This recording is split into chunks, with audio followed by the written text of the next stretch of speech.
am a 45 years old woman, my husband and I have a 15-aunt daughter Kate and a 9-year-old son Sam.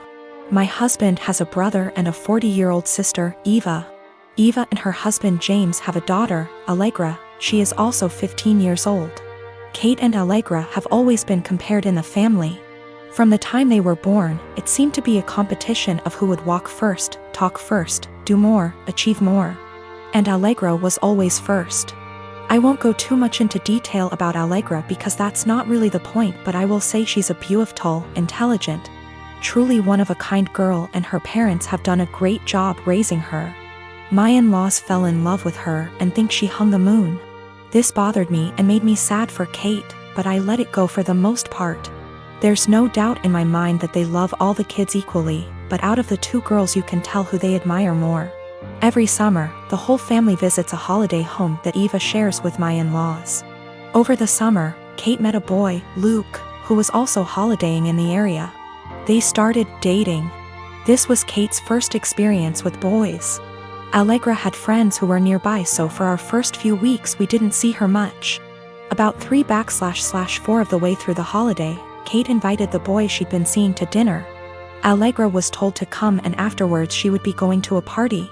At the dinner, it was clear that Luke was very attracted to Allegra. After dinner, Luke decided he would go to the party Allegra was going to as he had also been invited. They both asked Kate to go, but she wasn't allowed and was very upset. My husband and I felt it was not a safe or appropriate environment at her age. Eva informed us, because she knows we do not allow Kate into these environments, that it was an adult party, where there would be drinking and possibly other things going on. Allegra has grown up in a place where these kind of things are much more normal. And Eva and her husband made the choice to let Allegra live those experiences. From what I know and have seen, she handles it exceptionally and it has not caused any issues. However, it is not the way we have chosen to parent Kate, and so we didn't allow her to go. The next morning, Allegra came downstairs and asked to talk to me and Eva. She said at the party Luke was flirting with her and showed her some messages he'd sent her. We decided we would all talk to Kate. Kate spent the next 2 days miserable. When she finally came out of her room, Kate was caustic and everyone was getting a bit fed up with her attitude. Eventually, my father-in-law jokingly said, "Your mistake was introducing him to Allegra.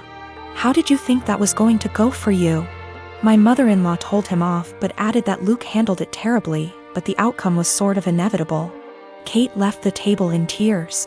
We managed to get through the rest of the holiday, but when my husband brought up plans for Christmas, Kate refused to go.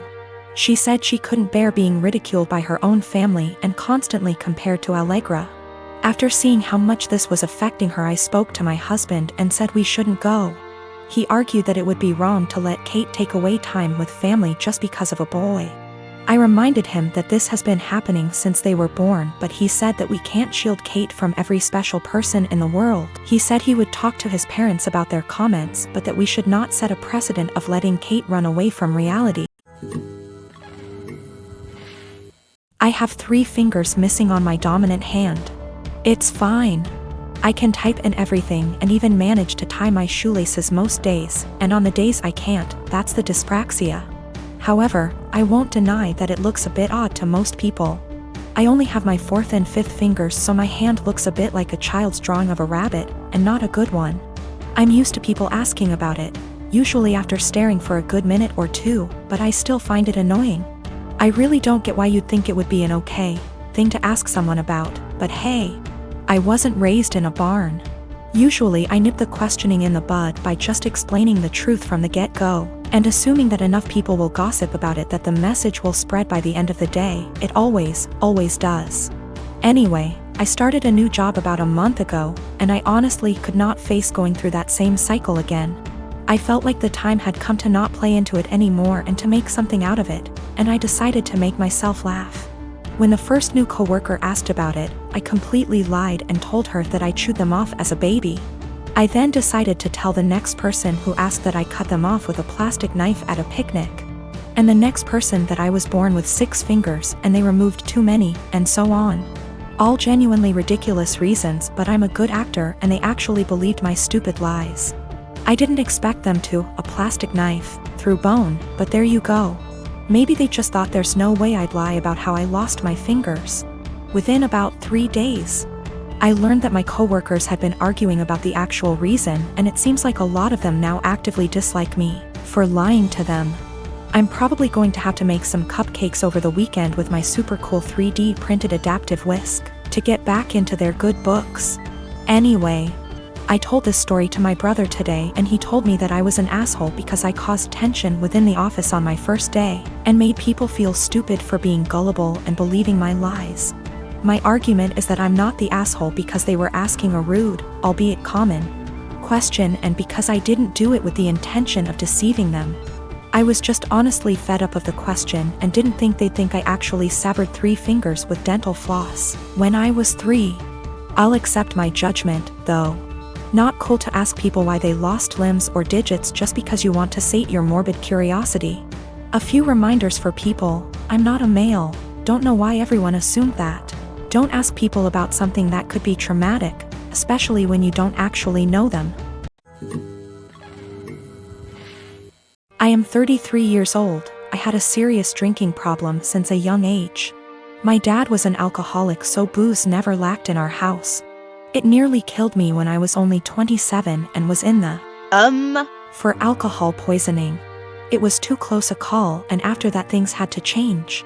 With my wife's support, I went to rehab, and proud to say I've been sober 5/1/2 YRS. My flatmate invited our friends over yesterday. It was 7 of us in total, including his friend, Mark.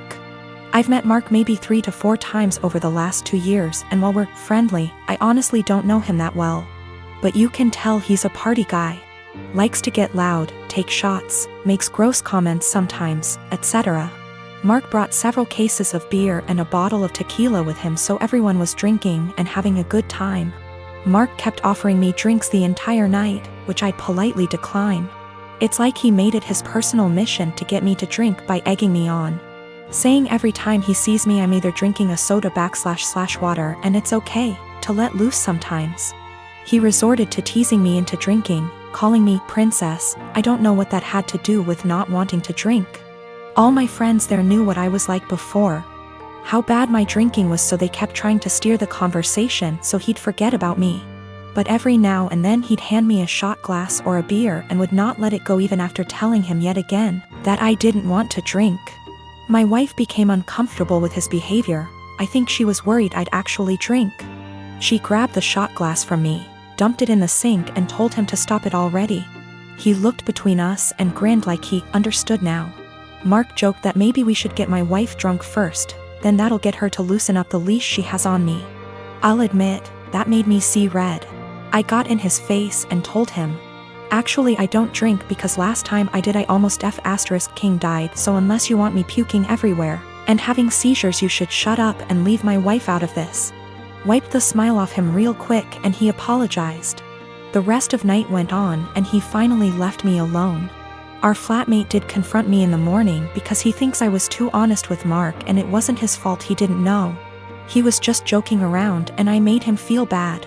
Our other friends agree he was being too pushy and deserved being told off. My wife agrees, so he's the only one right now that's taking Mark's side. He said I could have ignored him until he gave up instead of bringing up an uncomfortable truth from my past. Now yes, I could have just told Mark the truth without full details, but felt that's none of his business and a no should have been enough. I only got carried away when he decided to include my wife in his jokes. So yes, I am wondering if I was a bit of an a-hole for what I told him instead of keeping the peace.